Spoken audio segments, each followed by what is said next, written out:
আনারসের মোরব্বা দেখার পরে তো জিভে পানি চলে এসেছিল, আর তারপরে বানানোর জন্য চলে এলাম। হ্যালো এভরিওয়ান, আসসালামু আলাইকুম। দেখেন আনারসের মোরব্বা খেতে কি যে মজা, না বানালে বিশ্বাস করবেন না। আনারসের মোরব্বা খেতে যে এত মজা হয় সেটাও আমি প্রথমে বিশ্বাস করিনি, তাই বানাতে চলে এসেছি। আর খাওয়ার পর তো একদম ফিদা হয়ে গিয়েছি। চলুন তাহলে ঝটপট বানিয়ে। এই যে আনারসটা, বড় সাইজের আনারসটাকে আমি খুব ভালো করে ছিলে নিয়েছি আর খুব ভালো করে ধুয়েও নিয়েছি। এরকম চার করে কেটে নিয়েছি। এর মধ্যে থেকে আমি দুটো পিস সরিয়ে রেখেছি, আর আনারসের মাঝে যে শক্ত অংশটা রয়েছে সেটা কিছুটা এভাবে কেটে সরিয়ে ফেলছি।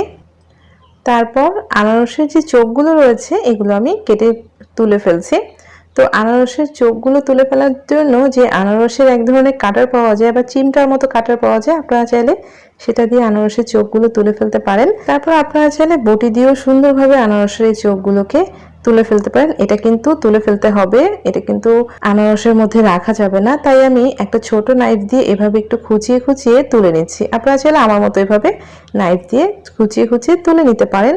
যেহেতু আনারস অনেক বেশি রসালো হয়, তাই খুব বেশি জোরে চাপ দিয়ে বের করবেন না, তাহলে কিন্তু শেপটা নষ্ট হয়ে যাবে আর অনেক বেশি রস বের হয়ে যাবে।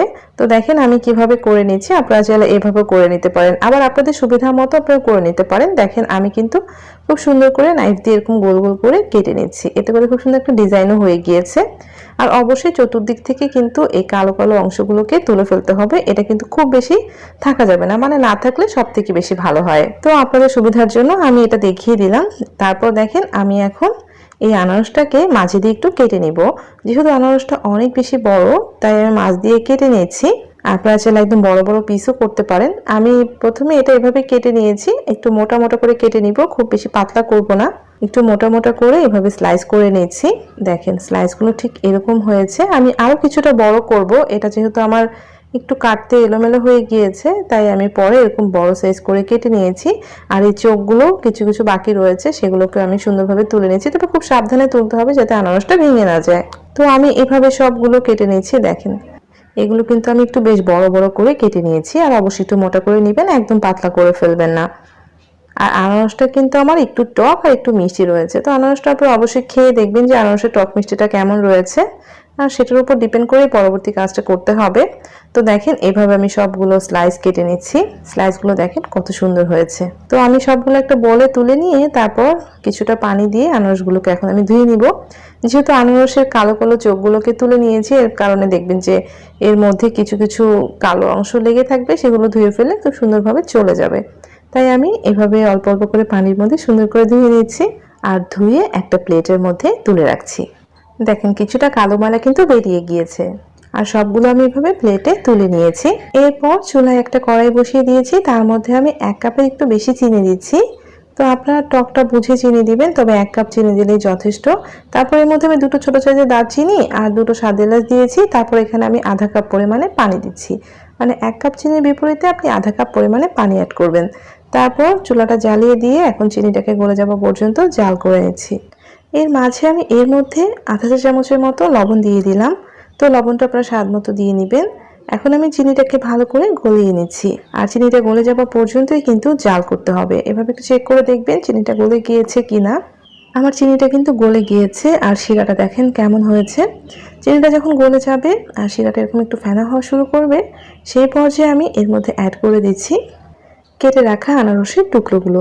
এখন আমি চুলার আঁচটা একটু কমিয়ে রেখেছি। এক এক করে সবগুলো আনারসের টুকরো আমি এই চিনি শিরার মধ্যে দিয়ে দিচ্ছি। তো একবারে আমি সবটা আনারস এর মধ্যে এক এক করে দিয়ে দিয়েছি। এরপর আমি চুলার আঁচটাকে বাড়িয়ে দিব, একটু নাড়াচাড়া করে দিচ্ছি। একটু নাড়াচাড়া করে দিয়ে চুলার আঁচটাকে বাড়িয়ে দিয়েছি। খুব বেশি নাড়াচাড়া করা যাবে না, আলতো করে একটু নাড়াচাড়া করলেই হবে, যাতে কাঁচা অবস্থায় আনারসটা ভেঙে না যায়। তো আমি চুলার আঁচটা দেখেন বাড়িয়ে দিয়েছি, আর চিনি শিরাটা কিন্তু উপরের দিকে ওঠা শুরু করেছে। আর চিনি শিরার মধ্যে আমাকে আনারসগুলোকে ভালোভাবে সিদ্ধ করে নিতে হবে।